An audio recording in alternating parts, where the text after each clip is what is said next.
Okay. Good evening, ladies and gentlemen. Welcome to tonight's edition of HR Mentorship Learning Series. Happy holidays to every one of us. Hopefully, work resumes fully for most of us. The topic for tonight is emotional intelligence for HR peak performance. Emotional intelligence for HR peak performance. And our facilitator is Mr. Fola Vincent. He's no stranger to this platform. However, I would still like to read a little about him for the benefit of some of us who may just be getting in contact with him. Fola Vincent is a certified human resource professional, business psychologist, learning and development specialist, and leadership and peak performance coach. He has over a decade experience that cuts across finance, communication, construction, travel, tourism, technology, fintech, education, and banking sector. Fola currently serves as the faculty manager at the FCMB Training Academy, showcasing expertise in the development and implementation of learning and development strategies. Fola is also the founder of PAM-led Africa, mentoring youths in leadership and entrepreneurship. His diverse roles include being a Mandela Washington Fellow. He's also the convener of the Reinvent program, facilitator at the Change Your World Value Table by John C. Maxwell, and he has featured as keynote speaker in different business and leadership conferences and summits alike. Fola holds a Bachelor of Science in Chemistry Education. He also has a Master's in Education, Counseling, Psychology, and a mini MBA in Business Innovation.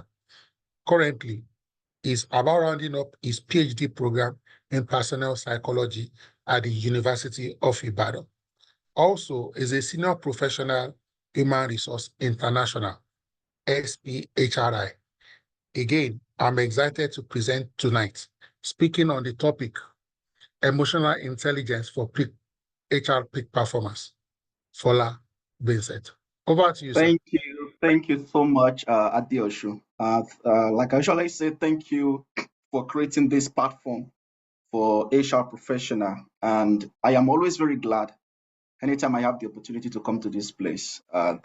Today, as you have rightly introduced, I will be facilitating emotional intelligence for HR peak performance. And once again, my name is Fola Vincent. So, how are you feeling today? I really want you to probably go to the comment section and let me say that.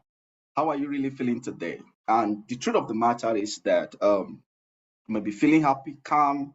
Probably some people are currently now feeling frustrated and embarrassed. Some are sad, worried, frightened, and very angry. However, what is most important about life is that there's no bad thing, to let people know how we feel. Okay, there's no bad thing to let people know our vulnerability, and there is no bad thing to let people know your situation right now. So I need you to go to the comment section and let us know how you actually feel as I'm talking to you right now. If you feel fantastic, energetic, and just put it in the comment section. That is very important to me right now. And so I need you to pay attention to what we will be doing today. And here is our outline. We'll be looking at introduction to emotional intelligence and why it matters. We're looking at how you can develop this emotional intelligence. And in module 3, we look at understanding emotions and developing emotional capabilities. And I will find a way to conclude. I don't want to waste your time. I have been introduced already. So let's go quickly to why we are in this place. The first thing here today now is to look at introduction to emotional intelligence and why it matters. So the question to you is, why do you think emotional intelligence matters? So it begins from we trying to actually understand what is emotional intelligence. Most of the time, and I will put this one to you before we go into that. Did you ever know anyone who just didn't get it? Said something wrong about you, or even said things that were very wrong. Every time they're always very wrong, or probably they did something very wrong. couldn't get along with anyone and everyone. They find it very difficult. Don't forget, I have a serious background. I'm currently pursuing a PhD in psychology, so I know what it means for somebody to be very annoying, whether the person has emotional disorder or probably cognitive disorder, things are wrong with their cognitions. Some people, they just discover that probably you go to party together or you go to a meeting together, and they are missing a lot of cues. You find after so much training, why some people they had a very high IQ but was awkward while interacting with others. Usually, ask yourself, did you really go to university? Or probably as I'm talking to you now, people have started telling you that did you actually pass through university? Everything is as if you don't know what you're doing. Even in this work of HR, so many times you have been slandered, they have said bad things, worse things to you. I could remember when I started my career, 20, I can go back as far as 2011 at like professional career. I started as administrator, then from there I moved to one school like that. And in that school, one way or the other, they have made me to realize that did you actually go to university? So people questioned your competencies, people questioned your functional skills, and they actually questioned if you are actually a HR professional. Have you ever seen people that had no common sense? As in, you have even talked to them that you don't have a common sense, or probably you just couldn't be around people, or you find it difficult to be around people. You find it always very difficult to sustain conversation more than 10 minutes or 15 minutes. And to you, everything is all right with you. You just couldn't know how to get along. Everybody is annoying. As I'm talking right now, even in your organization, everybody is just too annoying. The boss is annoying, the HR director is annoying, the team lead HR is annoying, everybody, equally the CEO, everybody just annoying. When you're supposed to be enjoying that work, it's as if that everybody is driving you crazy. So, I was watching one movie today and they asked the woman, "Are you crazy?" Then she told them, "I am crazy. I am seriously crazy." So the question what actually happened in that movie was that this young woman actually got married to a pastor, and this pastor, grew up in an environment that there was no romance. He grew up in an environment that it's always very difficult to tell somebody "I love you," because when you say "I love you," it's as if that you are sinning, But this was a young lady that grew up in the place that they party, they did a lot of things, show affection. Then you got married to somebody that see all of those things very annoying. So they asked the woman, "Are you?" And he said, "Yeah, I'm very crazy." So the truth of the matter is, probably as I'm talking to you right now, you can easily tell somebody, "See, I'm crazy." Like there are a lot of crazy people in the organization. The junior staff are crazy. The middle level staff are crazy. Those in management, they are crazy. But right now, the summary you can give to your boss is this woman or man is crazy. That's the truth of the matter. That is where we find ourselves. And the question is that who is going to, you know, put all of this thing in the right perspective? How do we begin to see that, yeah, we don't really have to murder our emotions? It has become part of us. And we don't have to start driving everybody crazy in the organization, And the reason why I told Adeosho that let's do something like this is because I have seen some HR as I speak to you now, they are seriously, seriously going like crazy. Sorry, in quote, because I don't want to be using some kind of word in this place, but that's the truth of the matter. So let me quickly state this, which is very important. Different emotions are an integral part of our lives. They can surface regardless of our location, be it home or work. Usually, we do not experience all emotions at the same time, but sometimes we can be overwhelmed by them. Therefore, this presentation will focus on emotional intelligence, what it is, why it is important, and how can we enhance it. What is emotional intelligence? According to Daniel Goleman, Emotional intelligence is the capacity not only to be aware of and able to express our emotions, but to manage and moderate them effectively too.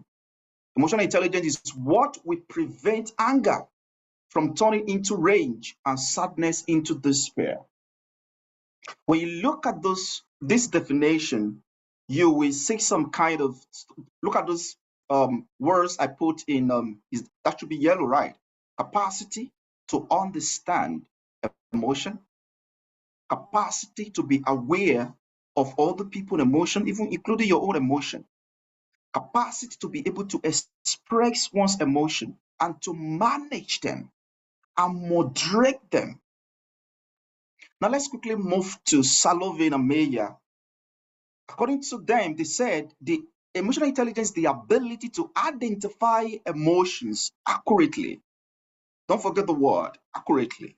To assess emotions, to facilitate thinking, to understand emotional causes and transitions, and to integrate emotions into decisions. Let me allow you to process some of these words and this conversation. Have you ever sat down and asked yourself, do I understand and identify my emotions accurately? Look at that word, accurately. What of all this? Do I have the capacity to assess emotions that will facilitate thinking?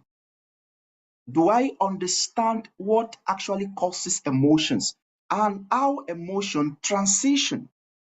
For example, from happiness to rage, or from sadness to despair, from faith to fear.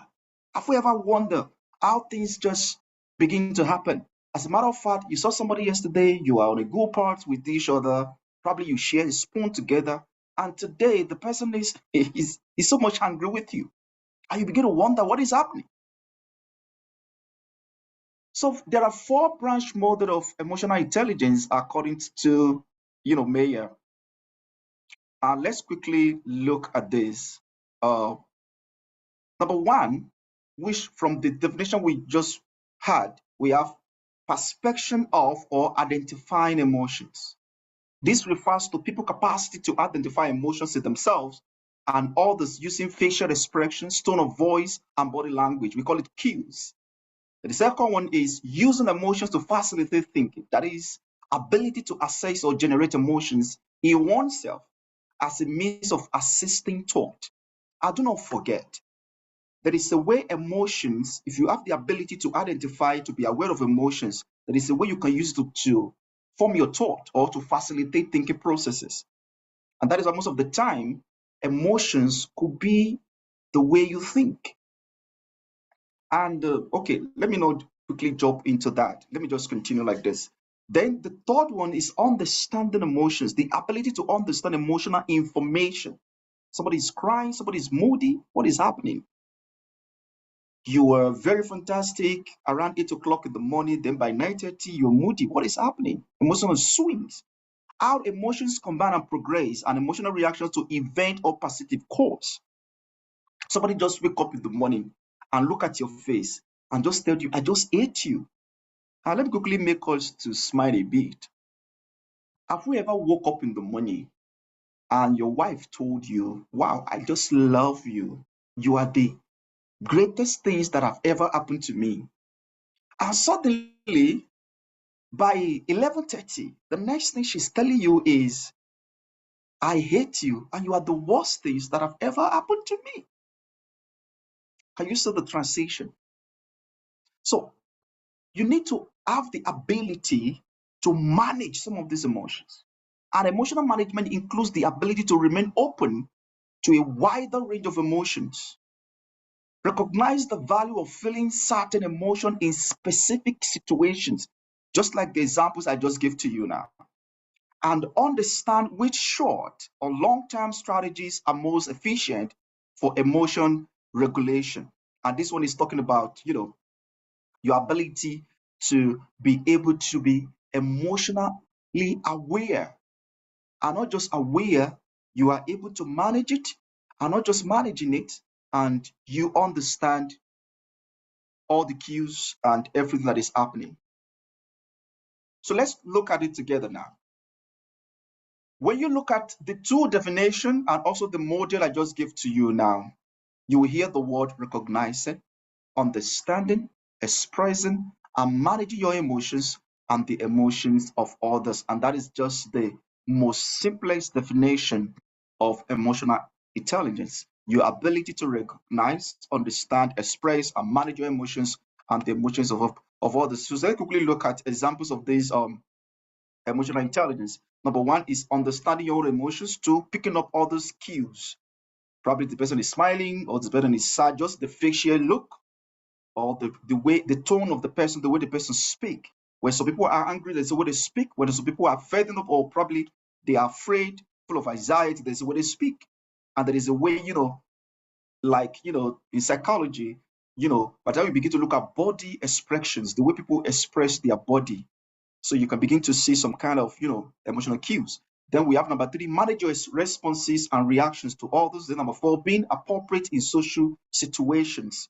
It is one thing to understand the emotion of people, and the another thing is to manage it appropriately, even in all situations.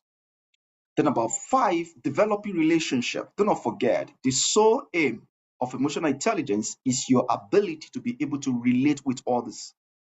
Okay. And number six, treating others well. I love that. And number seven, helping others manage their emotions. So what emotional intelligence is not? So let's quickly look at it. Emotional intelligence is not being smart. Some people are very smart, but they lack emotional intelligence. And if you look at the organization, they are there. Okay. Emotional intelligence is not IQ. As a matter of fact, they are very different. We have seen people with very high IQ, but low EQ. And don't worry, we're still going to talk about it based on research. Then we have controlling others' emotions. You are not expressing emotional intelligence by controlling other people's emotion or manipulating others.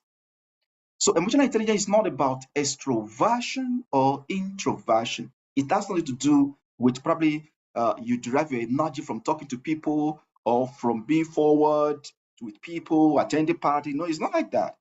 Oh, people with high emotional intelligence can attend party. No, it's not like that. People with high intelligence doesn't attend party. No, it's not like that. As a matter of fact, you can be full of life and still lack emotional intelligence. Although there are cases that emotional intelligence has some alignment with personalities or personality traits, but we are not going deeper into that today.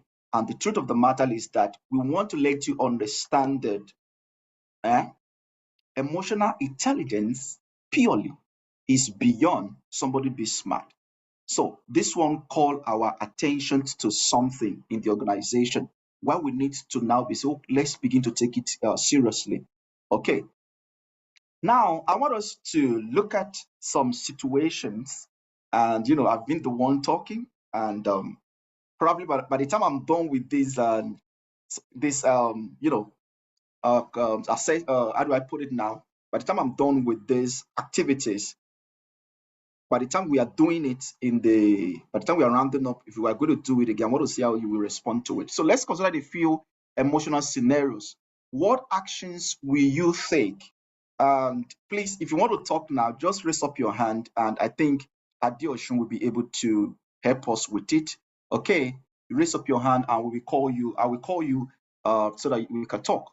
So look at what we have here. You have recently assigned a staff as team lead of compensation in your team, and you notice that it appears to be unable to make the simplest of decisions without seeking advice from you.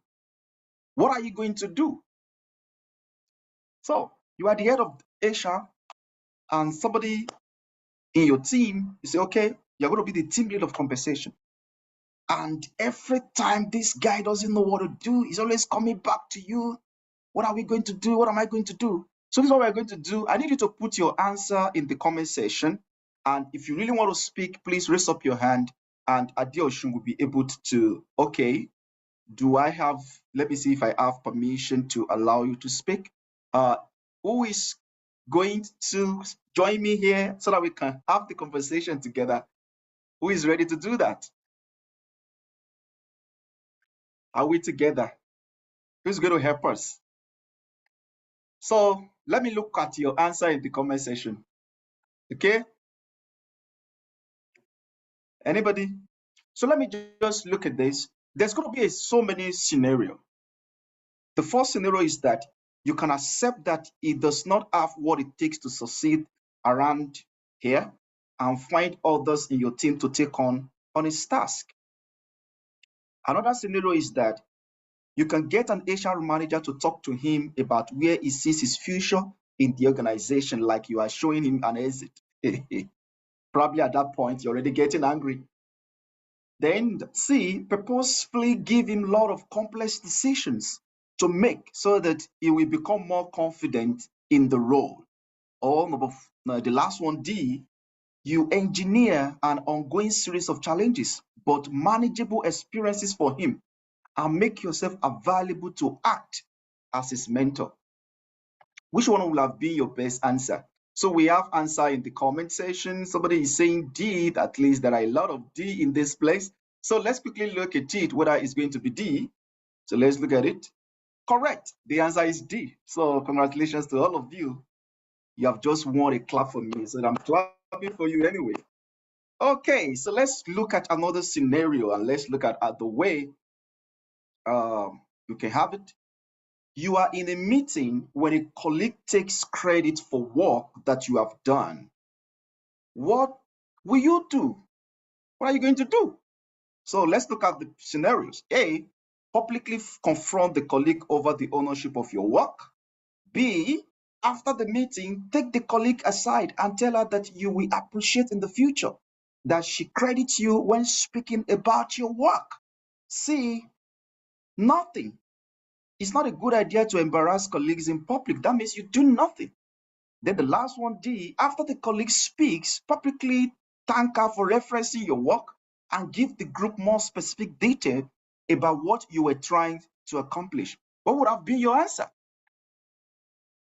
Let me see. People are also picking D. Okay, we have it B. Okay. More answers are coming. D. A lot of D in this place. Okay, let's look at the lucky winner. So let's look at it now. So the answer is B.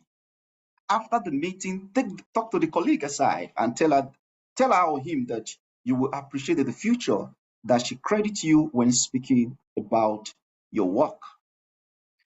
Now, all of these activities demonstrate how you make use of emotional intelligence. I will still go back to all of these activities. Let's look at the last one. A discussion between you and your partner has escalated into a shouting match. You are both upset, and in the heat of the argument, start making personal attacks, which neither of you really mean. What is the best things to do? A, take a 10-minute break before continuing the discussion. B, go silent, regardless of what your partner says. C, say you are sorry and ask your partner to apologize too. D, stop for a moment, collect your thought, then restate your side of the case as, precisely as possible. What would have been your answer? So I'm seeing a lot of D, I'm seeing B or D. No, you can't pick either of the two. I'm seeing a lot of B, D. It seems everybody is tending towards D and B. Somebody say A, Fumin is saying A, Shestri Ohiod is saying D. So because of our time, let me quickly look at the answer. The answer is A. Take a 10-minute break before continuing the discussion. Do not worry. We are still going to talk about why it's like that as we continue, okay? But here it is. I want you to do something quickly. If you got it, assign yourself 10 for each of the activities. The first one, second one, and 30s. And the third one, that means you're going to have 30 scores. That is, if you actually got your answer. Then if you miss your answer, assign yourself 0. And let me know your maximum score in the comment section. Okay, so I will be back so that we can look at it together. So what's your maximum score in the comment section? What's your maximum score in the comment section? So somebody said I got 10. Somebody got all 30. Wow, that is fantastic. That is fantastic. So when you look at all of this question, it demonstrated some scenarios, and that is what happened in our workplace. These are the things that happen probably at home, in the office, in religious gathering, in parties. All of this happen. There will always be situations that requires you to make decisions. There will always be situations that require you to solve that problem. And there is something about emotional intelligence. It helps you to solve a lot of problems. And when I put in this place, I said, experience is not what happens to you. It's how you interpret what happens to you. So let me put it this way. No matter what happened to you in life has something to do with the way you respond to it. And that is another area of emotional intelligence. It has something to do with feeling, thinking, and doing. By the time we move to how to develop emotional intelligence and developing emotional capabilities, you will see the way all of these actually work together. Emotional intelligence reflects your feeling, your thinking, and your doing. As a matter of fact, we are all emotional beings. Emotions actually influences your behavior. And thinking is supposed to control your emotions. And where thinking cannot control your emotions, then you begin to act it. So we are still going to talk about how you can manage your emotions in the coming slides. Okay, so let's quickly go ahead. Probably you want to write something down, write this one down. Tell yourself that experience is not what happens to me. It's how I choose to interpret what actually happened to me. You know, let me tell you something about me. Growing up, I discovered that now it was when I began to study psychology anyway, that was when I discovered that I am a melancholy, primarily melancholy. So if you tell Fola, look at your head, do you know what I will do? I will go to the house and go to my mommy's mirror and begin to look at my head. I can look at my head for like 1 hour. And that person will be ringing in my head. What happened to my head? Feeling, thinking, doing, experience. Okay, what happened to my head? So most of the time, I am always very, very sensitive to what people say to me. So I'm just purely emotional being. I'm full of emotion. So the same thing with majority of us in this place. So let me ask you this question. What is your experience at workplace right now? Do you feel great? Bad? How are you feeling right now? Sad? You know, at the beginning of this class, I asked you some 1 or 2 questions about how are you feeling right now. So let me ask you again, and I need you to go to the comment section. How are you feeling right now? And tomorrow now we are going back to work. How do you feel right now? What are you thinking right now? And what are you going to do next? Okay, let's continue. Anyone can become angry. That is very easy. But to be angry with the right person at the right time and for the right purpose and in the right way, that is not within everybody's power, and that is not easy. So when you see somebody just got angry, it's a very easy thing. So let me ask you this question. Probably in the last 3 months or 4 months, how many times have you gotten angry? One thing you're going to tell me is that probably you have lost the count. And some people, they can easily tell you, and probably, oh, I only got angry once or twice. I don't have issue with that one because, like I told you, it's a very easy thing.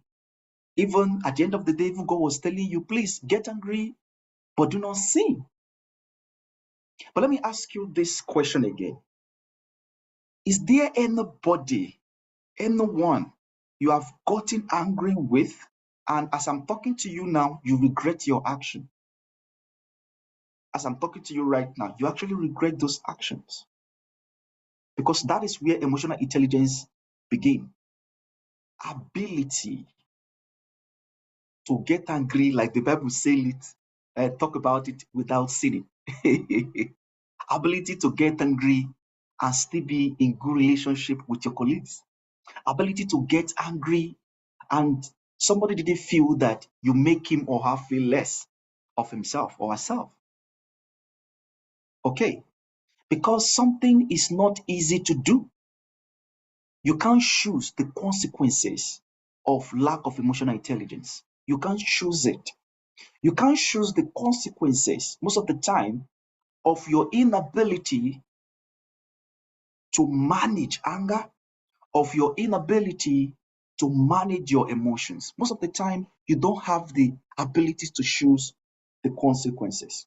So the question now is that why is emotional intelligence matters? What does it matter?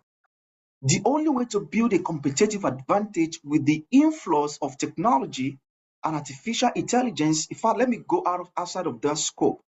In order for you to compete even in this, in our industry, okay, even in HR professional, your ability to compete effectively is through emotional intelligence, which serve as a bridge between HR and AI, making the future of HR emotionally intelligent. So a time is coming, nobody will just ask you, are you an HR professional? People will begin to ask you, are you emotionally intelligent HR? Do you understand that shift? So it's going to move from, am I HR professional? It's going to move to, am I emotionally intelligent HR? Because whether you like it or not, some people don't really look at us in a good faith. I have somebody in my church. The name of that guy is Shola. Sorry, I have to mention name in case Shola is listening to me now. Shola is actually is outside Nigeria right now. One day, Shola woke up to me and Shola told me, Fola, I hate HR. What? Why do you hate us so much? He said, they can't be trusted. You can't keep them as friend. You can't even tell them secret. I just hate them.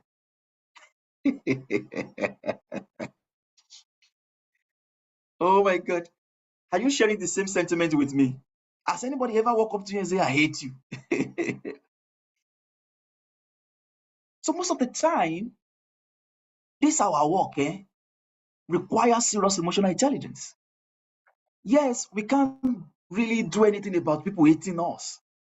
We know we can't really do something about it, but the truth of the matter is that in this dispensation, we need to start doing something about it. And the way forward is to switch from telling people I am HR professional and move into I am emotionally intelligent HR. And you better know what you are saying by the time you say that. Okay, don't worry, you are still going to see the reason why you better know what you're saying. So, emotional intelligence is the power skill of the now of work. I was with one of my colleague, not really where I work anyway, and the person told me that he has seen where very intelligent, I didn't say emotionally intelligent, very intelligent HR, very good in what it does. But at the end of the day, something happened. And what is that? People hate him because they felt that he lacks emotional intelligence. He find it very difficult to keep long-term friends. and you find it always very difficult to get along. So when I talk to you that emotional intelligence is the power skill of the knowledge of work. Power skill, I was watching the Economic Forum, their report, and they were telling us that due to the influence of artificial intelligence and all of this, beyond you acquiring digital skills or technological skills, another skill you need to look at are power skills. And what are these power skills? These power skills are also refers to as soft skills that actually enhances your job. And I was looking at LinkedIn, and LinkedIn is talking a lot of things about power skills. They're talking a lot of things about social skills, and they're saying that if you really want your organization to succeed, then you need to pay attention to their power skills. So, and some of these power skills are, creativity, innovation, creative thinking, emotional intelligence, leadership. But in all of these, we realize that they began to pay more attention and more premium on emotional intelligence. So it's very, very important. Now let's look at some facts about emotional intelligence. Number one, emotions fuel performance. That is the truth of the matter. This is the flow. Attitude affects your emotions. Okay? Your emotions affect you as an individual. And because you are affected, then then it affects your performance. So simply put, positive emotions will determine positive performance. Negative emotions will determine negative performance. That is how it works. Now, emotional intelligence, they discovered that organizations have spent close to $40 billion on training and development on emotional intelligence. And look at it. It's an investment anyway. And here is the truth of the matter. I was watching a video on YouTube, and they were saying that you can save your organization in productivity loss in terms of monetary value. You can save your organization 20% if you are able to develop their emotional intelligence. You can save them. So what they are trying to do now, like some of us that are doing ROI of training, is to determine how emotional intelligence boosts productivity and reduces loss. And they discover that when you look at all your value chains very well, and when you look at the area that is bringing money very well, you will realize that if you are able to train your workforce on emotional intelligence, you're going to be doing two things immediately. Number one, you'll be reducing cost that you can incur because people cannot manage their emotions in the workforce. Go and check majority of losses in organization. Go and check employee attritions, turnovers. Go and check majority of the area. If you could quantize it into monetary value, go and check it. They were as a result of poor emotional intelligence. And if you can train your staff on emotional intelligence, you can save your organization 20% of anything cost that they are incurring. Then 1998 Harvard Review most popular publication of all time, and that is by Goleman, and is still most popular today. Emotional intelligence is 58% of a leader's performance. 90% of top high performers have high emotional intelligence. Go and check them. And be careful. Be careful. I will still attach this one to cost. If you promote leaders, team leads, without emotional intelligence, it's a matter of time. Your organization is going to suffer a lot of cost. It's a matter of time. So thank God I'm talking to HR now so that we can take this conversation very seriously. You need to take it very seriously. I was telling them in Training Academy, that's where I work, FCMB. I said in all of our courses, I make a recommendation which has been adopted anyway. We must find a way to put emotional intelligence. So if you are coming to me now as a vendor, probably you want to teach creativity and innovation, I will tell you, put emotional intelligence. At least, even though it's 5 slides, you have to put it. So majority of our courses right now, especially soft skills or some of these power skills, I will tell them, you want to do leadership, you want to do supervisory leadership or team management, team building, anything, I will ask you to put emotional intelligence. So emotional intelligence is needed at all work levels, in all industries, in all aspects of life, either personal and professional. So every one of us, we have to have it. It is the new currency in the whole of industries now. Emotional intelligence. I am telling you right now, you want to write it down, write it down. Probably you're hearing from me from the very first time. Emotional intelligence is the new currency in most organizations right now. If your workforce don't have it, as a matter of fact, we need to start telling CEOs, all our top management, that we need to build emotionally intelligent workforce.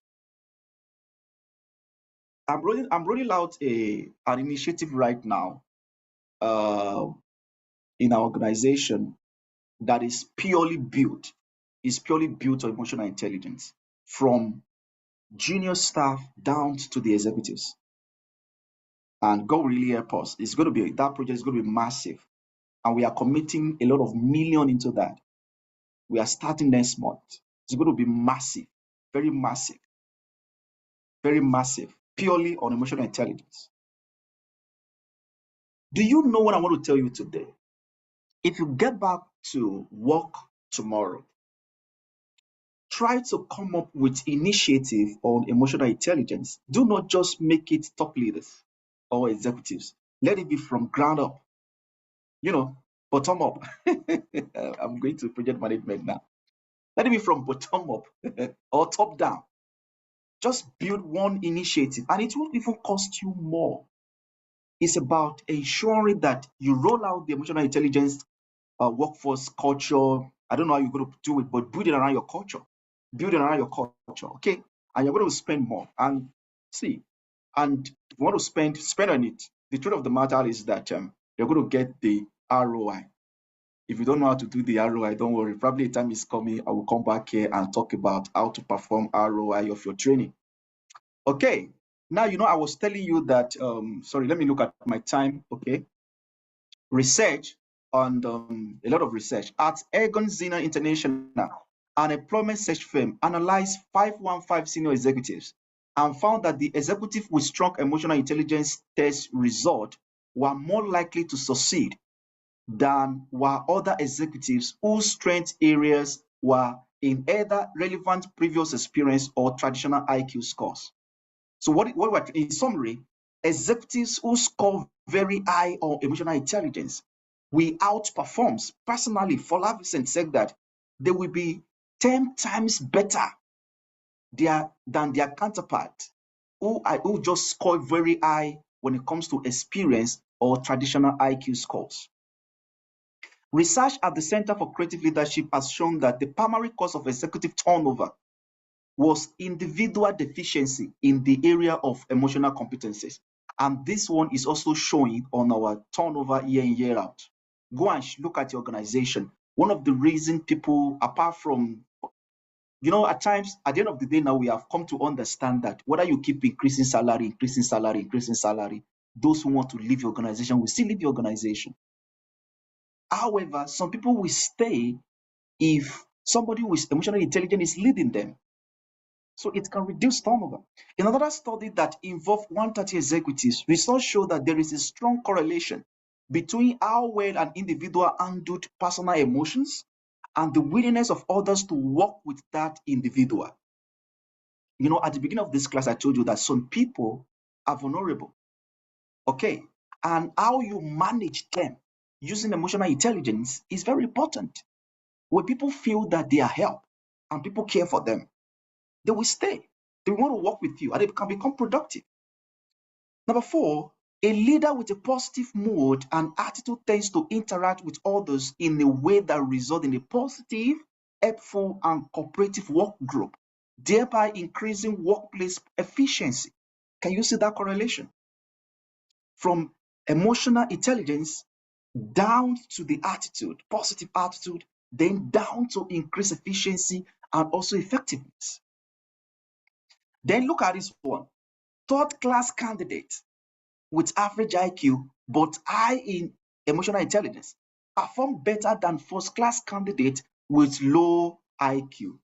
There's a particular time, was it 2 months or 3 months ago, I put on my LinkedIn that will you hire somebody with high IQ but low EQ? Then at the end of the day, and I recap, I said that what matter most, IQ or EQ? I saw some kind of bizarre responses.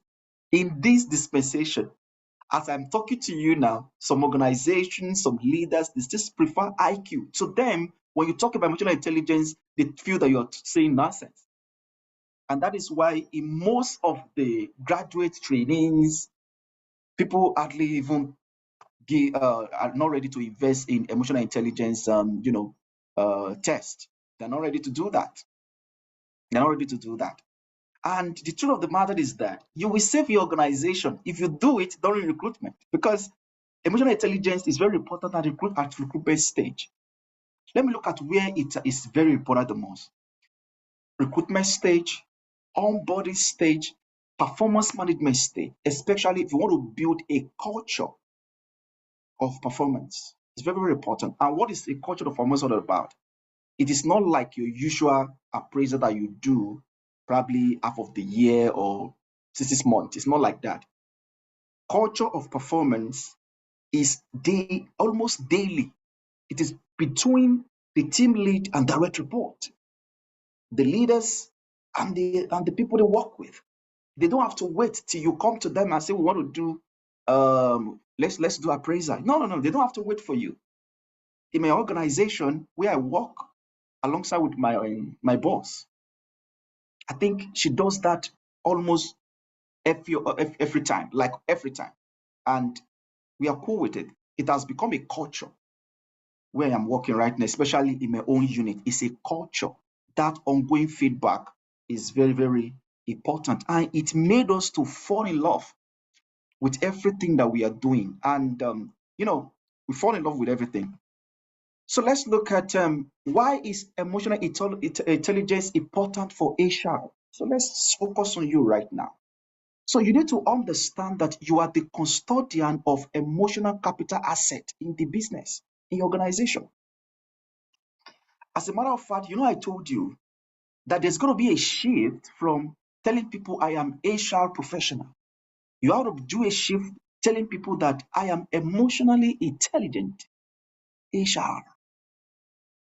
So you are the custodian of emotional capital asset in your business. So working with people also means working with emotions. But what we do right now is that we want to separate emotion from what we do, because that's what most HR does right now. Some HR, we are getting very bad feedback from them, like it's not too palatable. It's not too palatable. So you can't separate emotion from what you do in your organization. Probably if you want to write it down. Working with people means working with emotions. Number two, to improve your decision-making capability, because poor negative emotions affect your decision-making. Number three, to manage team dynamics and relationship problems. Thank God, we all know that every now and then we are faced with a lot of team dynamics problems. Anytime there are issues in my organization, the next thing that we do is we recommend customer service and emotional intelligence. Customer service, emotional intelligence. Team building, every time. Number four, to advance your career through leading with emotional intelligence. You can advance it. Now, let me tell you something. And I'm speaking with people, probably you're already in the mid management, or I don't know, and you are trusting God that you are expecting promotion or you want to move. Let me tell you something. A time will come in your career, you do not need functional skills again. What you need is power skill. And when I talk about power skill, I'm talking about emotional intelligence as one of them. Especially is at the peak of what you need. Number 5, to enable you to model a psychological safety culture in your organization, whereby you foster open dialogue. When somebody feels like, I want to talk to somebody and they can think about you, or you have successfully created a culture of open communication. I told my colleagues, I said, it appears that anywhere I work, I'm always favored. I have worked with people that they have an open door policy, and God has always been helping me to work with them, from EZ37, down to FCMB right now, from Pamera Koso down to EZ37 and FCMB right now. I have seen how you can easily, when you feel like you want to talk like this, you can say, okay, go, and you just enter. So we need to start driving that kind of culture. You need to start driving it, mutual respect and trust. As a matter of fact, let me tell you something today, and if you want to write it down, write it down. As I'm talking to you, we may not really have data to back it up, but the truth of the matter right now, is that the major challenge of HR, and I think, it's part of the trend, is lack of trust. People don't trust us. They don't trust us. There is lack of transparency. It's one of the things we do. People want answers. They are not getting answers.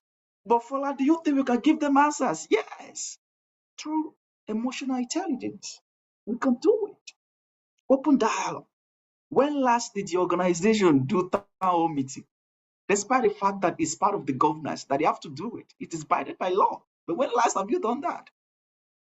When last you as human resource, you said today what we just want to do is that we get our HR director to speak with the whole workforce. And we will be so patient for them to ask questions and we answer it. Some people in your organization, they don't know the direction. For them, when it comes to human resource, when it comes to talent management, when it comes to career development, they don't know the direction. Let's go to number 6. To achieve emotional well-being. What is the emotional well-being of your organization as I'm talking to you right now? Do you know it? And I think we need to start doing this beyond MPS, beyond some other things. Let's be genuine, okay?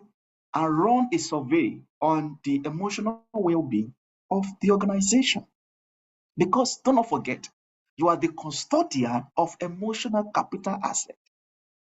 If you look at the way I'm talking to all of us now, I'm not talking to you as if you are going to be using emotional intelligence in working with your fellow HR colleagues in your department.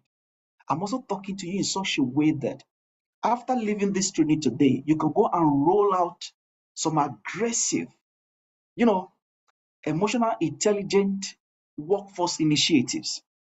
As this thing is coming to me, I think, anyway, we already do something around it in my organization anyway.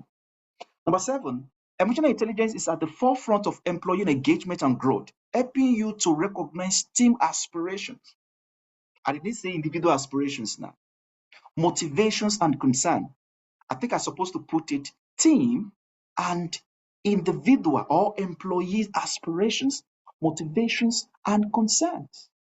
And finally, to lead effectively and create a performance culture. I think I've talked about that one, so I don't have to waste my time on that. So just give me probably 30 seconds. Let me look at what is happening in the comment section. Okay, thank you so much. Thank you. Oh, Gloria, you are emotionally intelligent. That's fantastic. Yeah. Thank you so much. Who is this person? Apology. Abiola, correct. Yeah, emotional intelligence needs to begin from the recruitment stage. You are very correct. So let's know people we are bringing into our organization if they are emotionally intelligent. That is very correct. Thank you so much. Okay, Gloria said, I'm interested in your project. No problem. Meet me after this conversation. Thank you, sir, for the topic emotional. Welcome, Gloria. Okay, so let's continue. It's important I do that at interval. Thank you so much. Oh, wow. So let's move to module 2. Yeah, developing emotional intelligence. Don't worry, I have laid a serious background, so I won't waste your time on the other things. I think you understand emotional intelligence and why it matters right now. As a matter of fact, I am sure that you are going to take action on this probably after now. So, how do you develop emotional intelligence? We're going to look at the 4 clusters of emotional intelligence, which are self-awareness, self-management, social awareness, and social skills. These are the 4 cluster area of emotional intelligence. So we look at them one after the other. Like I told you, I am not going to waste much of your time on this. Probably you have learned about it, but where I am supposed to talk more, I will do that. So let's look at self-awareness. Self-awareness is the ability to recognize and evaluate your personal feelings. It involves understanding your internal state, preferences, resources, and perspective. Being self-aware is essential um, for achieving success at work because it helps you to conduct accurate self-appraisals, being self-confident, welcoming feedback, perceive situation accurately, and take risks for what you believe to be right. And I love the last one. Most of the time, people don't want to take a quantum leap because they lack self-awareness. So people, they don't want to take they don't want to make the decisions of their that is critical for them because they just lack self-awareness. So we have 3 basic competencies area in the self-awareness cluster. Number 1 is emotional self-awareness. Number 2 is accurate self-assessment. And the last one, which is number 3, self-confidence. So let's look at emotional self-awareness. This one talks about awareness of feelings and impact on performance. So let me quickly put it like this. When you identify your emotions, have you ever asked yourself, what are the impact of these emotions on my performance? Why were you not promoted in the last promotion despite the fact that you are due for promotion? Okay. Why does everybody hate you in that department? Why are you not getting along with people easily? So what has it done to your career and even to you? So these are the things you need to start talking about. So emotional self-awareness also talk about being aware of your feeling, of your strength, of your weaknesses, and the impact of your feeling, weaknesses, and strength on your performance. Number 2, accurate self-assessment. This one is talking about being knowledgeable of your strength and weaknesses and being able to accept feedback. And I will like us to pay more attention to feedback because this is where majority of us are getting it wrong. Okay. In order for there's what we call the Johari's windows of opportunity. There are some things you know about yourself, and there are some things you don't know about yourself. Okay, the facade. So, and the most important thing is always for you to find out, like especially if you have a trusted friend. I use the word trusted people, trusted assessor, honest and trusted assessor, not people that are very biased in the way they assess you. Probably some people, before they can assess you, they would have talked about you. Once I know that you have talked about me before coming to me, there's no way you can give me feedback again because it's no longer genuine. Probably I've already heard what you really want to talk to me about. So there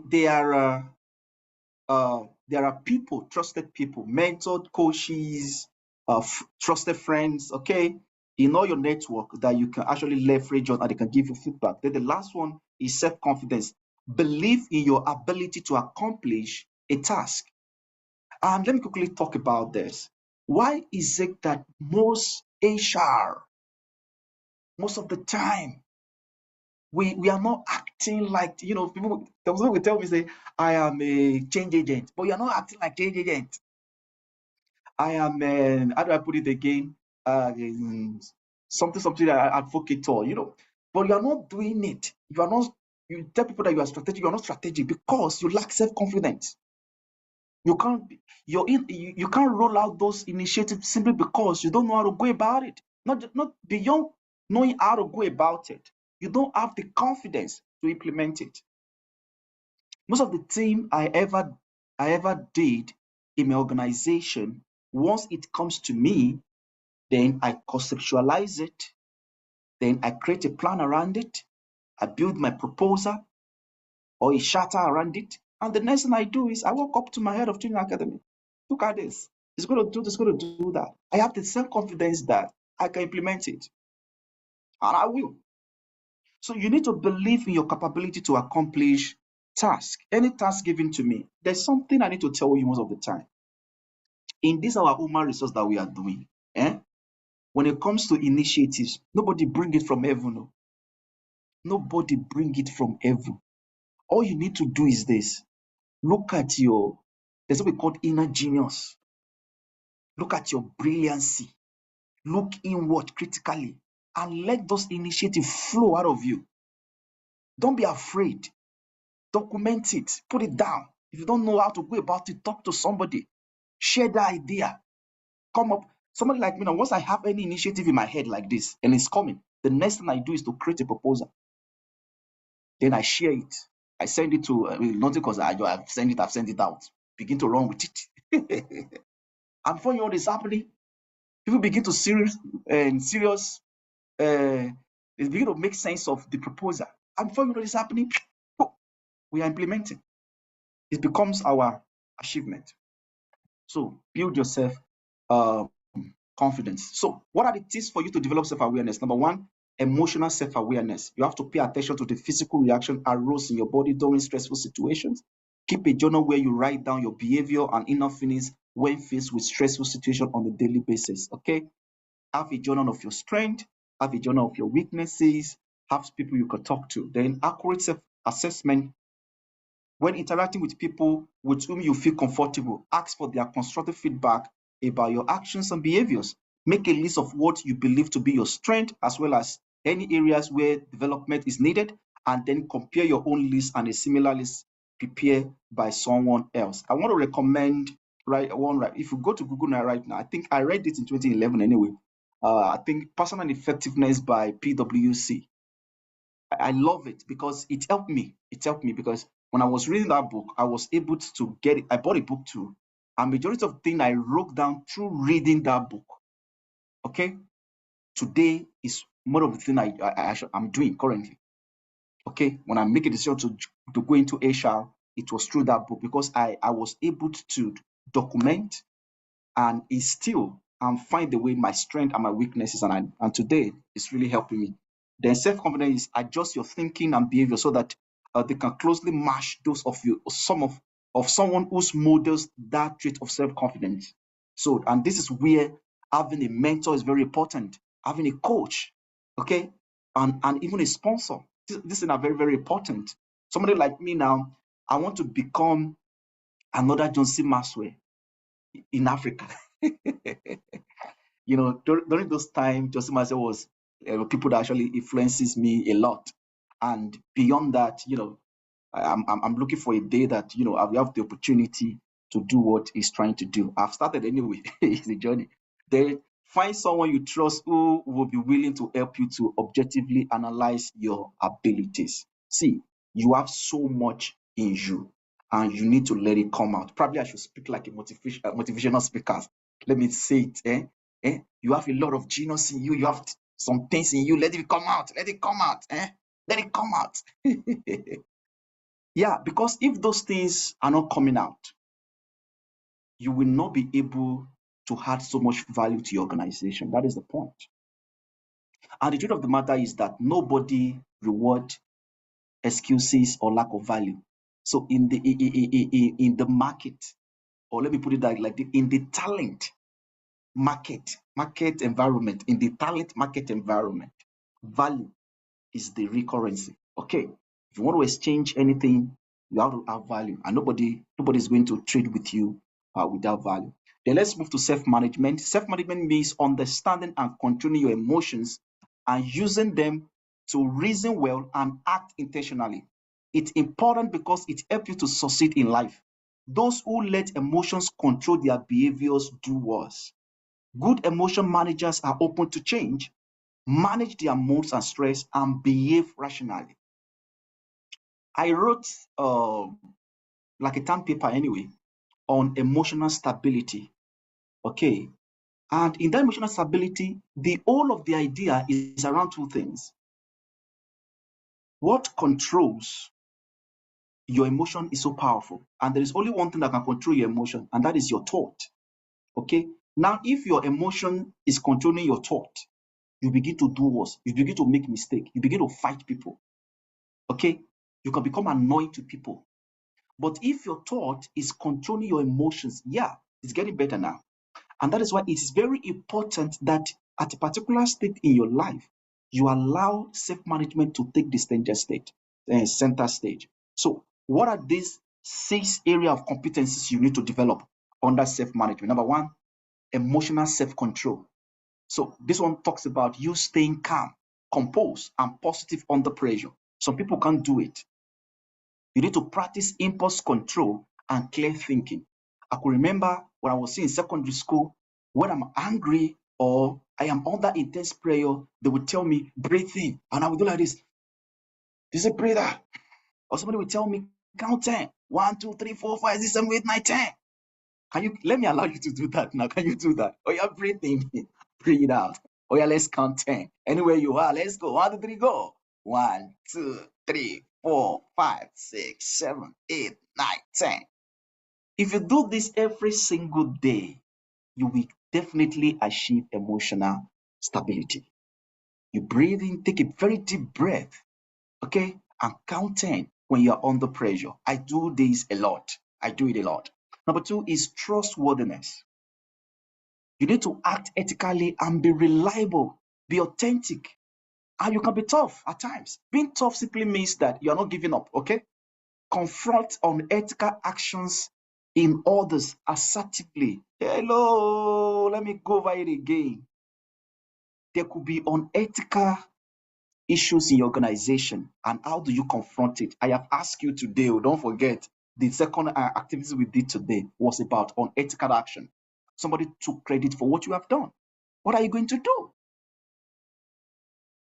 So you use assertiveness to confront the person. Let the person understand that, see, come, in our team, we need to trust one another. And our trust will be bridged. There's what we call emotional bank, which is built on trust, okay, and kindness. So if you're always taking credit for the work I do, I will not be able to trust you. And I really want to trust you.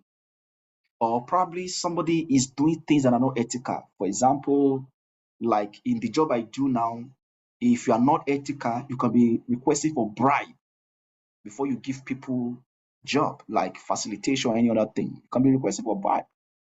And since I have been on that seat, I've never requested for bribe. As a matter of fact, if you come to me, you bribe me, I may not give you a job.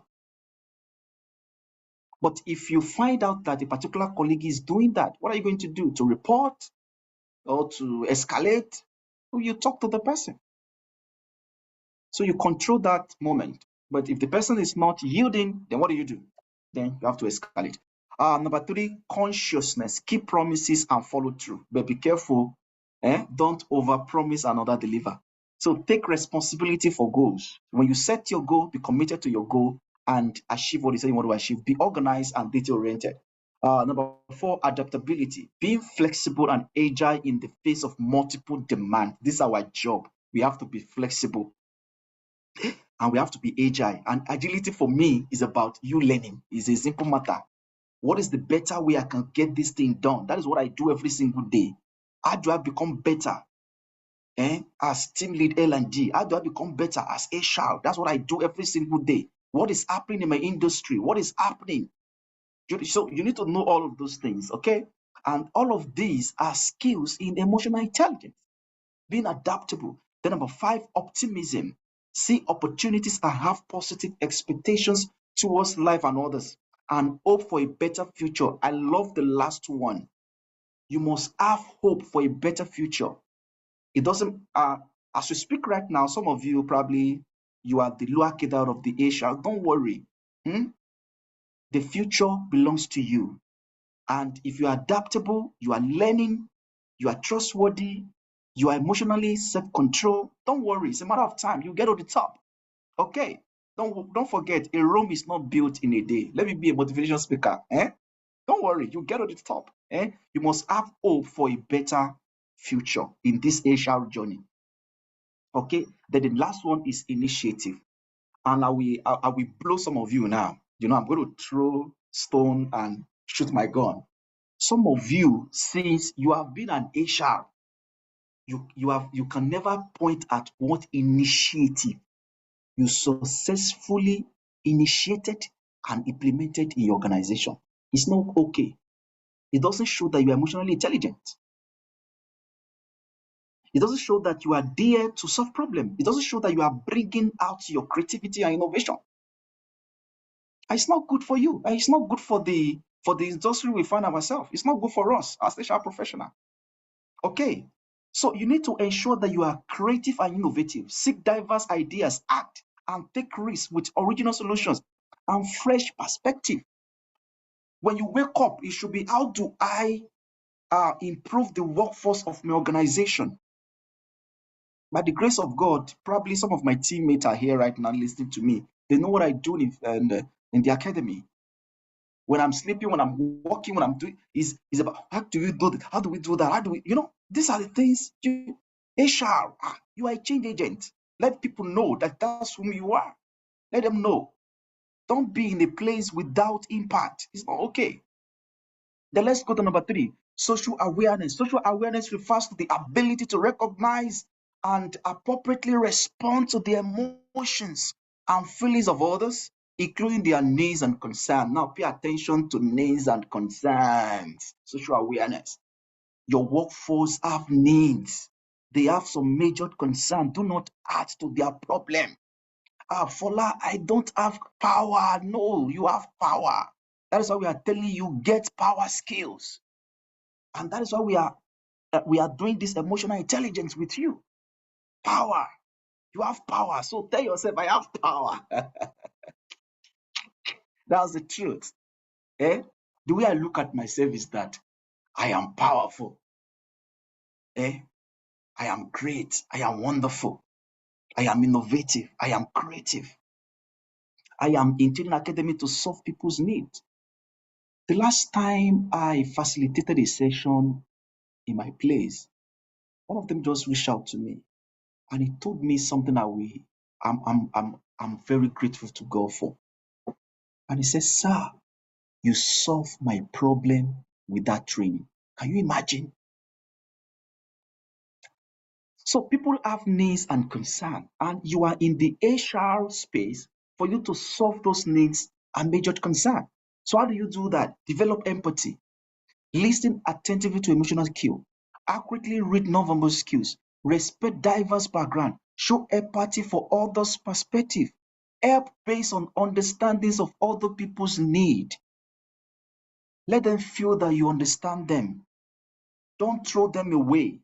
Okay, some people come to you, they want to seek clarification, they want you to attend to their need. I know that we cannot solve all problems, but the best way for us to solve problems is to make people feel or have the sense that you are helpful. If there's anything you need to know about empathy, it's about being helpful. Can you say in your organization, as I'm talking to you now, that you are helpful? Even to your colleagues, I want to talk about the whole workforce. Are you helpful? What have you done? Even to the business, what have you done? Are you helpful? Are you creative? Are you innovative? Then the next one is about organizational awareness. And this is where it's getting interesting because some of you, our work in organization based on organizational behavior is to balance. I still remember that course. I think I got B in that course. Very terrible course like that, organizational behavior. Is for you to balance the needs of the employees with the needs of the organization. And where you are unable to balance it, then it leads to incongruency. Can you see? I still understand that theory now, organizational behavior theory. And for you to achieve congruency, then it requires empathy. That's what we are trying to say. What is that? The needs of the workforce. Even though you can't meet them alone, first of all, understand their needs and their concerns. Through survey, anyhow you want to get it, get it. Then understand the business, because that is the major thing about organizational awareness. Some of you don't even understand your business. You don't know, you are not concerned about the business. And that is why those CEO, MD, they don't respect you, because you are not concerned. Anytime I'm thinking about training or I'm thinking about any initiative, I begin to look at how can it impact the bottom line of the business? How can we make profit? How can we increase employee engagement? Because these are the things that are very important. We call it organizational success. These are the success for the organization. Every other thing is you and the employees. How do we make money with this? How do we save? How do we cut costs? How do we save costs and still meet the needs of the employees and still meet the needs of the organization? Another area of the organizational awareness is about politics. Hey, politics is the organization. Hey, haha. Hey, you know I'm in the banking industry. If you know where politics reside, there are a lot of politics. Are you going to run away from politics? You are going to be part of the politics. I am going to be part of the politics, but I will play it well by being emotionally intelligent. So I am not going there because I seek for power, but I'm going there because I want to add value and I want to improve our culture. And even though the level of power that I'm going to have is going to be a charismatic one, the one that enables me to give value for the business and improve culture of the organization. So you need to understand how politics play. And to some of you that in terms of promotion and rewards, you need to understand that politics determines all of those things. And let me tell you something. How do I put this? I have come to realize that in most organizations now, functional skills, whether you are effective, you are very efficient in functional skills, does not really determine you are getting that promotion or increasing that pay. Let me allow you to think about it, whether it's happening in your place too.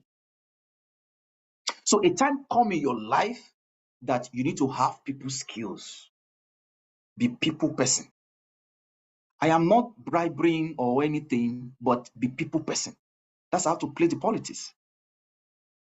And this simple way to be people person is to add value. Very simple. Add value to that. In fact, the first person that came to your organization, the first day during your body, add value. The person is improved, add value. Till you add value to the top, be adding value. Add value. Okay, so you need to understand that. Then the next one is service orientation, and that is the core of emotional intelligence. You serve people. I was listening to John C. Maxwell, and he says three things that is very important.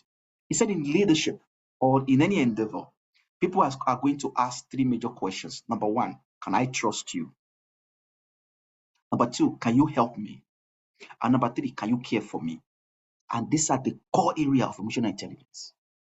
Can I trust you? Can you help me? Can you care for me?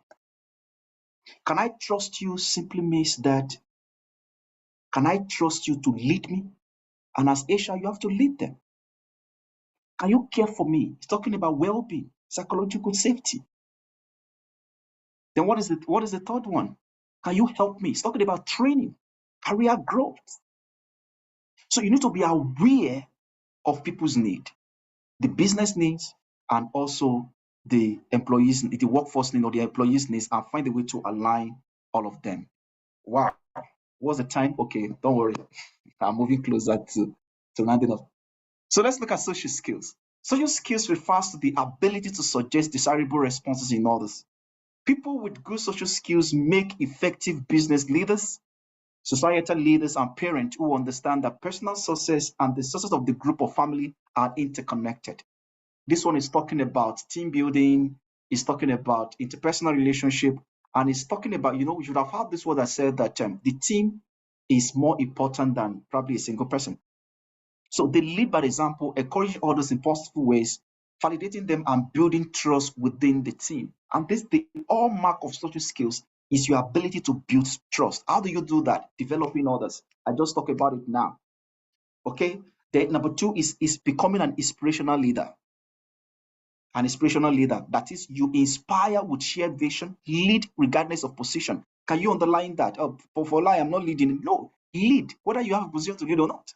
Guide performance while ensuring accountability, creating engaging activities, and leading by example. You molded the way for everybody. Number 3 is influence. That is, you have the skills of persuasion. You can, as a matter of fact, you are good in communication, and you know how to come up with strategy, and you know how to communicate it. You know how to come up with vision, goals, and you know how to communicate them. And you're very good when it comes to influence, getting people to do what you want them to do without coercing them. That is influence. Number 4, communication. Like I told you, once you begin to grow in your career, then you begin to increase your communication skills. You begin to ensure that you learn more business writings, business communication and presentation. Some of you, as I'm talking to you now, you can't write, you can't communicate effectively, and you can't even present effectively. It's not okay for you as HR. Don't forget, you are a leader. People see you as a leader. So you should be able to develop skills in business writing, business communication, and presentation. Then we have the change catalyst. You are a change catalyst, and people should be able to see you championing change, and helping people to achieve what they really want to achieve. Then the next one is conflict management. Yes, these are the area of social skill, because whether you like it or not, there will always be conflict, and conflict is not the absence of peace. It's just about how we manage those things. And when conflict is well managed, trust me, trust me, trust me, trust me, trust me, you are going to get along again. Then building bonding, create team building activities for your team, which is very important. Celebrate birthdays, celebrate wedding anniversary. All of these things are very important. It shows that you are emotionally intelligent. And thank God we are in this network together. And let me tell you something, in the journey of life, a time will come in your life that you will just be one person away to your next level. So people is very important in the journey of a man. So take networking seriously, and it's very important. Have a mentor, coach, trusted friend, and sponsor. Then the last one is teamwork and collaboration. Do not work in isolation. Let me repeat it again. Do not work in isolation. Some of you are killing your teams because you work in isolation. You don't want them to know what you know, and you're not ready to train. You're not even ready to get feedback from them. You just want to be alone. No. Organizations are not built for people to be alone. Organizations are built for people to work together. As a matter of fact, organization is built for talent to work together. And don't forget, organization are the people, and people are the talent, and people are the organization. So you can't separate people from organization, and we are to make them to work together. And you have a role to play to make people to work together. Create a psychological safety environment where innovation and creativity can actually blossom. So let's move to the last module. I am going to be a bit fast. Our time is fast spent. So understanding emotions and developing emotional capabilities. So let's quickly run through. What are emotions, and why are they valuable? And how do feelings affect your mood? So the most important thing in this you need to understand is that our emotions and moods are very, very contagious. Emotions and mood are very, very contagious. That we have the primary emotions and also secondary emotions. And don't worry, I'm going to tell you what I'm telling. You are going to see the reason why I'm saying all of this thing now. Primary emotions happen in the moment, real time. They move us to action. So be careful. So, such as joy, happiness, fulfillment, contentment, peace, fear, shame, sadness, awe, guilt, frustration, dissatisfaction, and disappointment. There was somebody that was probably immediately after my secondary school. I was working with somebody, and at a particular stage that I'm working with the person, I realized that the person hates embarrassment. So anytime I want to roll out an initiative and I need money for it, I was like, if we can do this thing, you will not be embarrassed. He say, are you sure? I say, yeah, we need to avoid embarrassment. Let's do this thing. I usually get money for anything I want to do because I target on the issue of embarrassment. So my mom warned me that, Fola, do not make decision when you are too happy, and don't make decision when you are too sad or you are angry. They warned me with that. So you need to be careful. What move you into actions most of the time are the primary emotions. And look at them now. Some people kill themselves because of guilt. And some people, because they are so joyous, they also kill themselves. Secondary emotions are complicated and build up. And most of the time, they hinder us. This one is not like immediate. It takes time before it grows, such as disapproval, disdain, hatred, coldness, hostility, and so on and so forth, especially jealous. Now, some of this one happens instantly, immediately. Why some of them, it takes time to build up. And let me come to you right now. Go and check your anxiety. Go and look at your worry. Go and look at your distraught. It didn't just happen today. Go and look at jealousy. It didn't just happen now. It happens over the time. So one is like an habit. The other one is an attitude. I hope I'm not confusing you now because I'm speaking some psychological terms now. One is attitude. You are in charge of it. And those primary emotions, you are actually in charge. That's where I'm going to. So if somebody is making you very happy, you can decide to be very happy and you can decide not to be happy. You are in control. Happiness, peace, fear. Fear is the thing of the moment. I can be afraid now and immediately I can tell myself, no, I am not going to be afraid. I'm going to confront it. Okay? The same thing with shame. You can reorder shame. Are you getting me? Somebody want to put you to shame, you can turn it around. But some of this one, they are habits. They are built over the years, and you need to find the way to break them. So for your emotional intelligence, you need to ask yourself this question.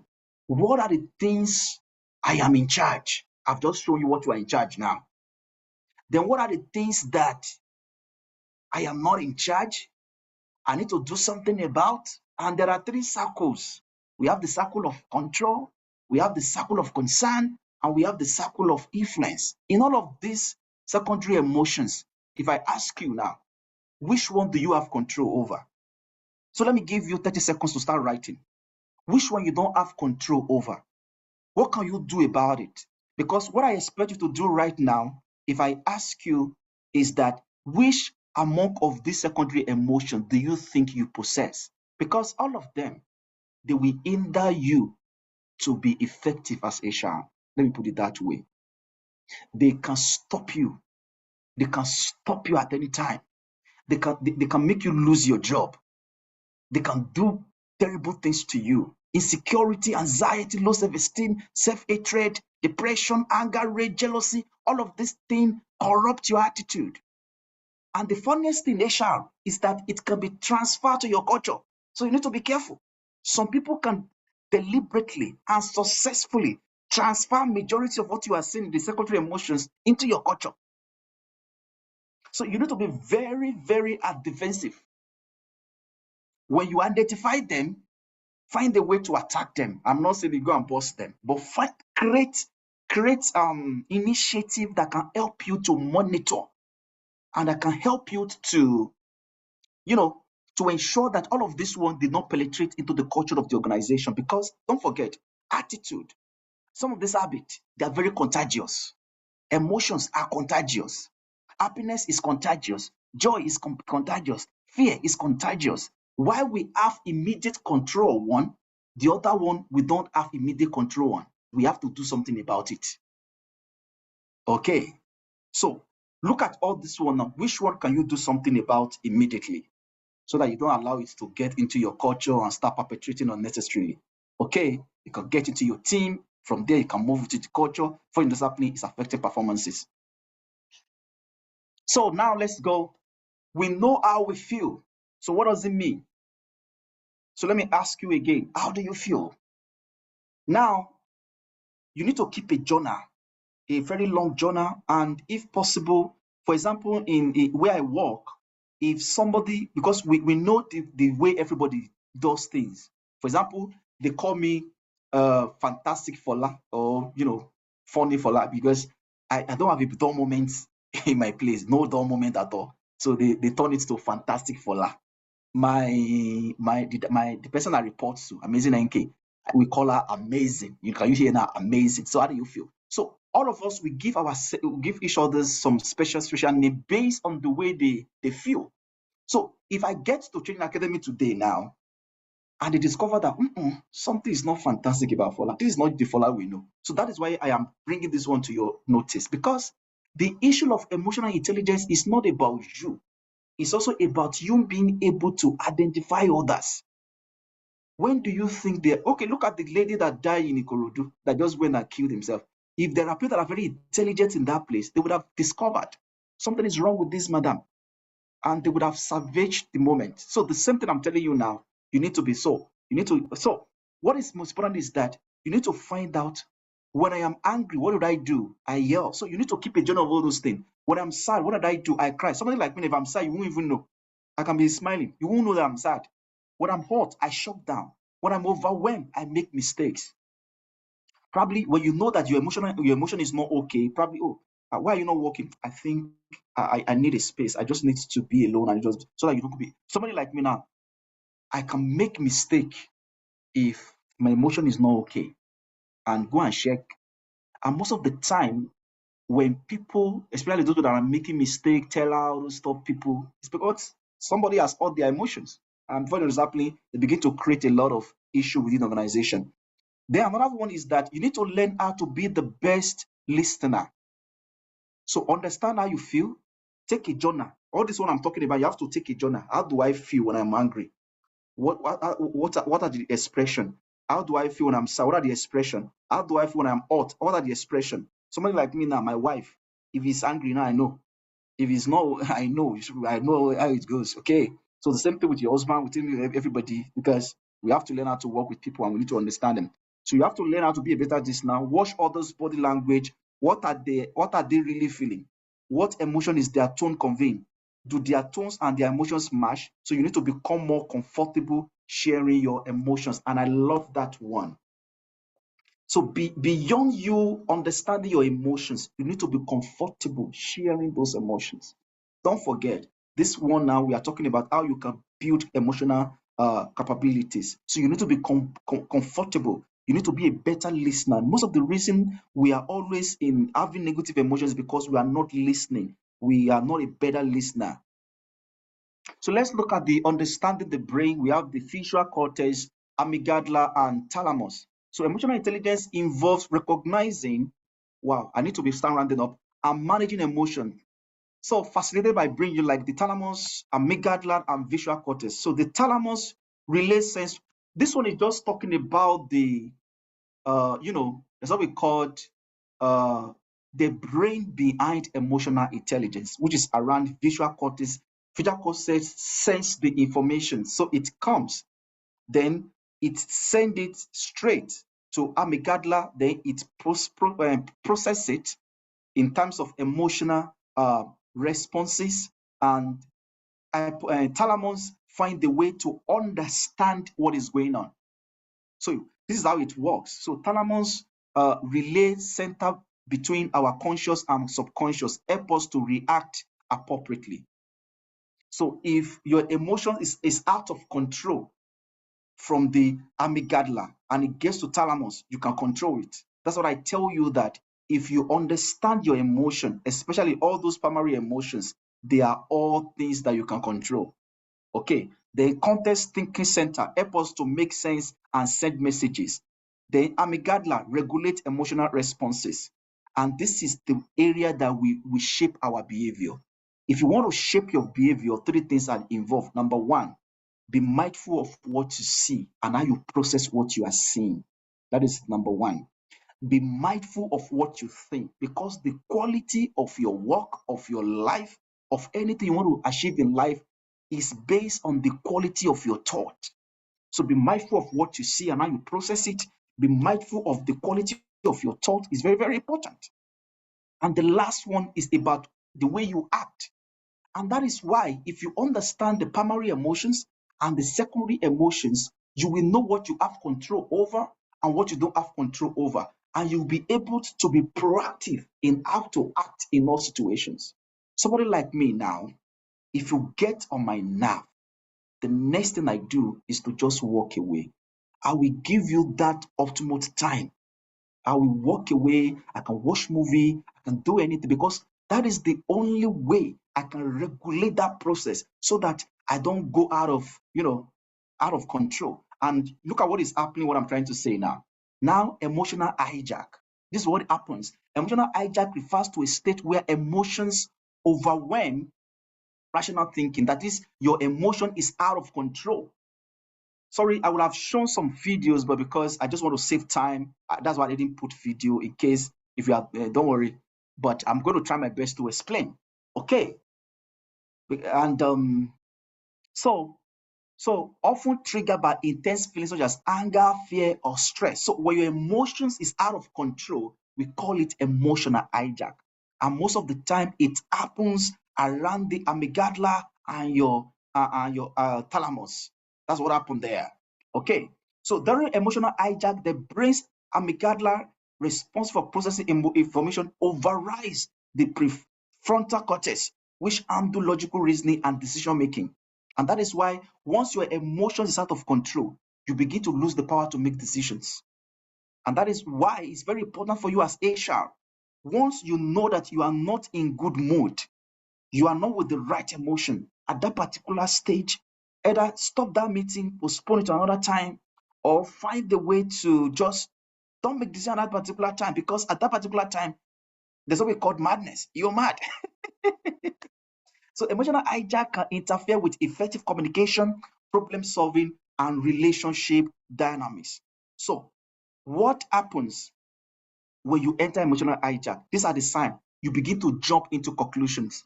Have you ever worked with people that just make judgments anyhow? Because I hate you, then everybody in the organization hate them. So you need to find a way to tell people that no, that talk by it doesn't mean everybody hates you. Then we begin to see people exploding, withdrawing, and shutting down. Somebody like me, if I enter emotional hijack, I can shut down. I will just enter my room, close my door. I will be alone. And I want to hear from you. What are your signs? What are your own signs? Do you jump into conclusion? Do you explode? Do you withdraw? Do you shut down? Do you engage in extreme aggression? I don't do that anyway. But when I was younger, when I cannot control my emotions, I throw things. I can throw my phone at you if I'm hungry. Another thing I realized that time is that if my emotion is very high, I eat a lot. I could just be eating. Something is wrong with Fola. And then another one is that you can begin to make decisions that will impact others negatively. That is about emotional hijack. So let me see in the comment section, when you enter emotional hijack, what do you do, and how does it affect your work as HR? Very simple. You begin to make mistakes. You begin to make poor decisions. You won't communicate effectively, and you begin to disband your team. That is what happened. And all of these things, don't forget, find the way so that it doesn't cross over to primary and secondary emotions.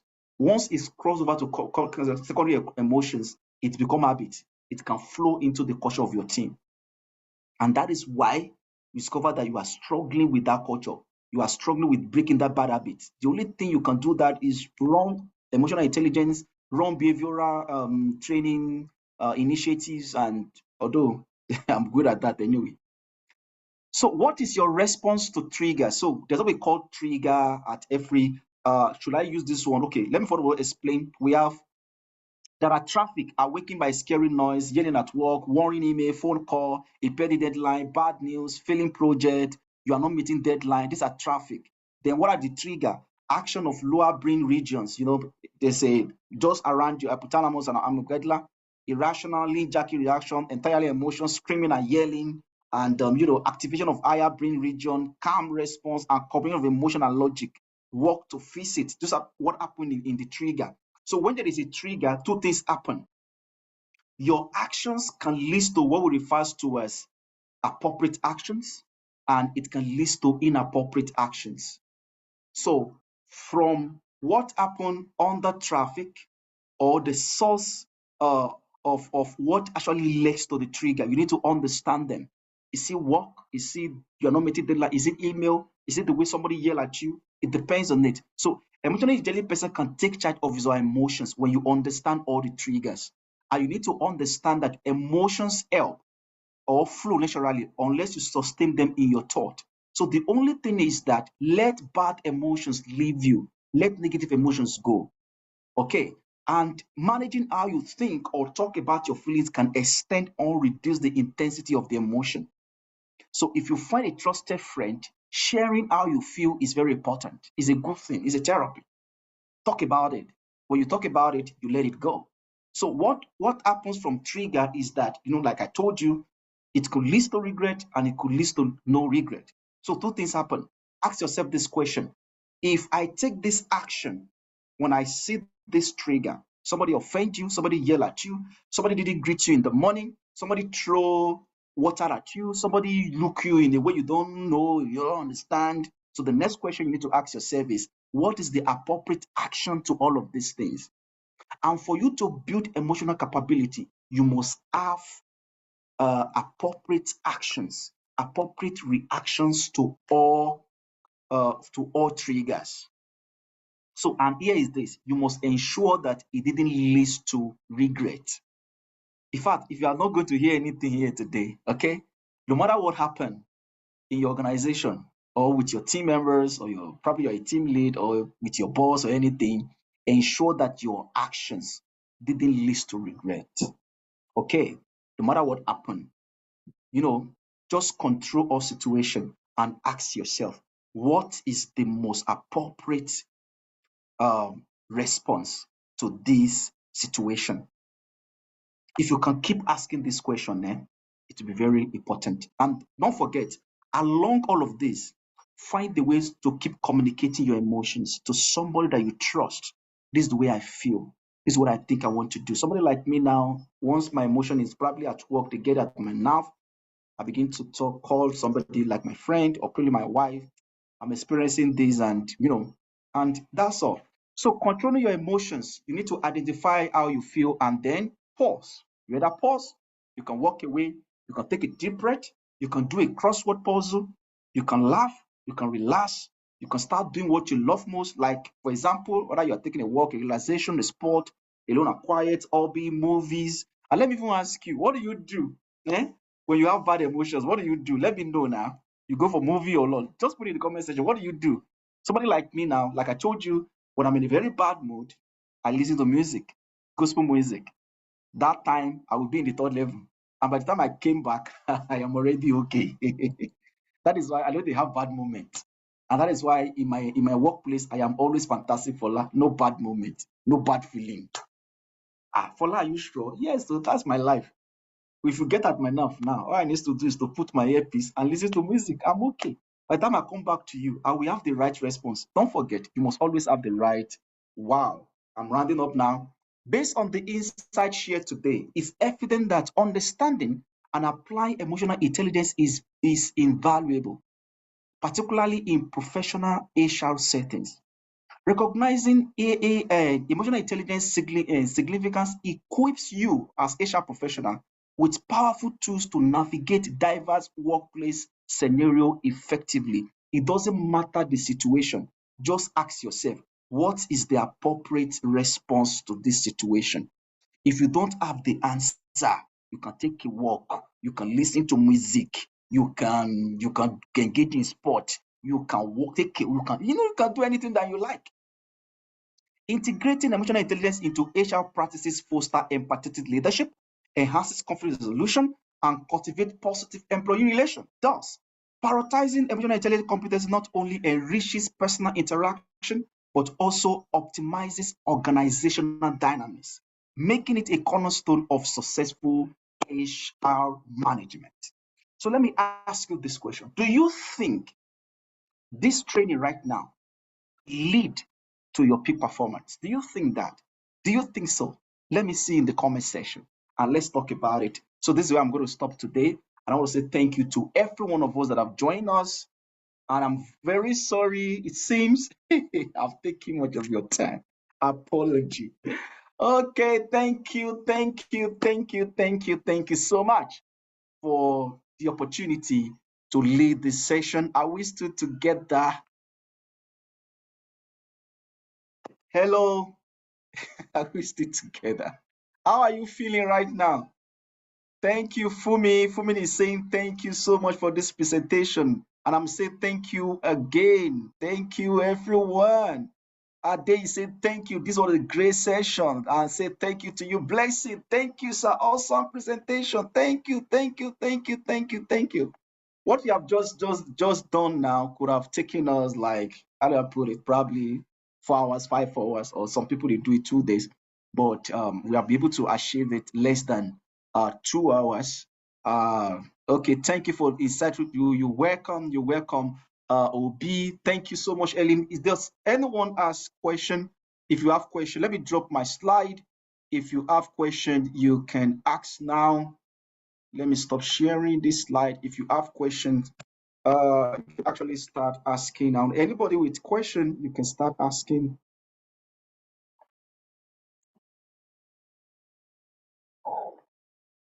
Hello, are we still together? Anybody with question, you can start asking your question. Okay, let me look at the comment section again. If there are questions, so that we can answer it without. Okay, I'm getting a lot of thank you for the session. Really insightful. Okay, there's a question. Question from Enoban. You said, as a HR professional in a company with a history of high employee turnover rate, seeing that one of your KPI is to improve employee retention, you identified that the root cause is basically due to the lack of emotional intelligence by the managing director. How do you effectively communicate this? It's very simple. I am somebody that I love to back up my initiative with data. So all you need to do is run a survey, come up with something that is very tangible, because you can't just go and meet your managing director and say you are the reason. So you can't do that. Is that okay? So come up with data that shows that there is a need for emotional intelligence initiative within the organization. And like I told you, it is not just about your organization alone. In fact, one of the initiatives we are pushing right now is from junior staff down to the top management, whether we can run that emotional intelligence in different formats. There is one training we are calling high stake leadership. There's what we call high stake leadership. And high stake leadership has to do with how leaders make decisions through the eyes of emotional intelligence. So all you need to do is, once you have that data, then go to the managing director and justify why there should be emotional intelligence. And your managing director may be having issue with cost, probably doesn't want. So you too scale up yourself and tell your managing director that, okay, part of this training you will do it, or you will leverage on internal people. Why the leaders, if you can identify them, you will get a resource person. If possible, you can leverage on this network to come and do it. And before you know this happening, it might be accepted by your MD, but don't go and meet your MD and tell your MD he is the reason for high turnover. Okay, find the way. That's why you are there. That's why you want to solve that problem. Come up with a proposal. Okay, if we need to talk about how to write those proposal, or I can guide you on that. Please, I've written 1 or 2 proposal here, and it has gotten approval. And in fact, we are even getting money for what we are doing here. So at least I am in the best position to tell you what to do around that. So I hope I've answered your question. Okay, thank you. Somebody said, please, can you assist with the slide? Shika. I will think about it, because it's my work. I'm doing a PhD on emotional intelligence. I'm not sure whether it is appropriate now that I send it, but I will. If you need document on it, I can send it. Let's see what happens. I can actually send it to you. So Shika also said, how do you apply emotional intelligence in managing highly insecure boss? It's very simple. And I actually tell people, micromanagers, insecure bosses, in psychology, we know that they are defective. They need help. That's what it means. They need help. So the first thing you need to do is accept that your manager. accept and have at the back of your mind that how do I help my manager? If you use that kind of eye to look at your manager, there will be a change, there will be a turnaround. It's the first step to turn around. Okay. So now I want to help my manager. So the next thing is start doing something that will make your manager to see you that you are ready to help. And I will give you a life scenario. I told you that when I started off, I actually started off with a very micromanager boss, a very tough person. And after spending like 2 years with that manager, I'm saying manager, the MD itself, after like 2 years with him, I realized that most of the time he will call me to his office alone, and he will begin to tell me things I'm not supposed to hear, family matters. So that time he was having serious family issues. So he is going to bring the family issues to the organization. So most of the time, whether he shout at us or he is rude or he's just doing things in a very unemotionally intelligent way. So I could trace it that it was because there was a breakdown at home and it was transferred to work. So when he began to see that I'm different, I don't retaliate, I always accept him the way he is, then he began to see that I can be helpful. Then suddenly he started inviting me. I started enjoying him. When people want to get through him, they have to get past through me because they said, it appears that I understand him. Very simple. Show that you are helpful. That's number one. Then number two, be proactive. Okay. There are some things that make them to be insecure. They don't want you to take their job, or they feel that you are more intelligent than them. Don't make them feel that way. How do you do that? Ask their opinion in everything you do. Even though you know what to do, ask them.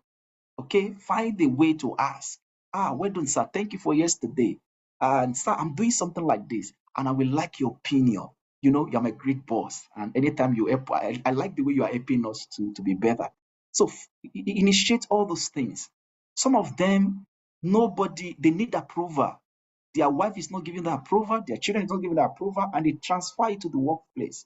So every insecurity, every micromanagement has a goal in mind. We call it there's a product. Is a product of something. It's a product of a behavior. And most of the time, those behavior is not at home. I heard of one of another settings anyway. And they told me that this person is like this, that is always very sad or anything. I said, well, there's a problem at home. Then by the time I dig deeper into the person, I realized that he's of age and there was no suitor. Nobody's coming for marriage. So he became a very bad person. Negative emotions. Don't forget, negative emotion is contagious. You bring it to the office, you transfer it to everybody, then it begin to impact performances. So what do we do around that person? The person need love. That's all. Just need love. So find a way to celebrate the birthday of the person.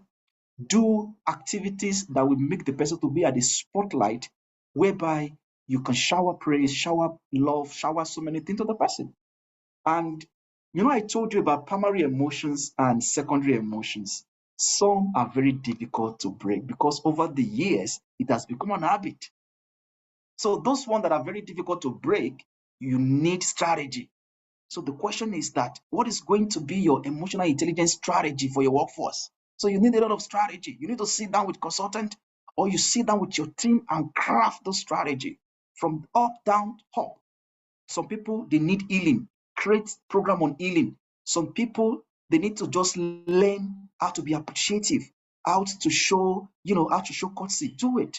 Then, when all is happening, you are getting results around that. So, insecure boss is the simplest thing to do to manage.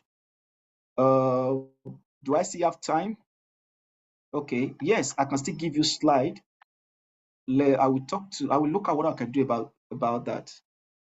Okay, I think I've answered that question. Let me look at another question I can answer. Okay, I think that's the last question there.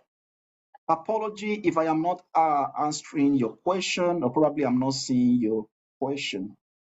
Okay, I'm seeing a lot of thank you. This is a great session. So I want to say thank you to all of you. I think it's going to be a great time to end this section. I am not sure if Adeosun is still around. Are you there, sir? I know that you are here, but I discovered that you are inactive. So is it a good time to end it, or any other question? Anybody want to speak? Do you want to have a contribution, or is there anything you would like us to correct? Is there anything you would like us to look at before we end it? Anybody, you can just raise your hand, and I think I have the permissions to actually give you a right to speak. And if there is nothing, I think it's going to be the best moment to actually close this section. Thank you so much, sir. Oluyemi Adeosun. Okay, I'm seeing your chat now. Thank you so much. You're welcome. Thank you so much. So thank you to everyone. I think it's a good time to close the session. Okay, everyone, thank you so much. Don't forget, world begins tomorrow. Thank you. Okay, thank you, everyone.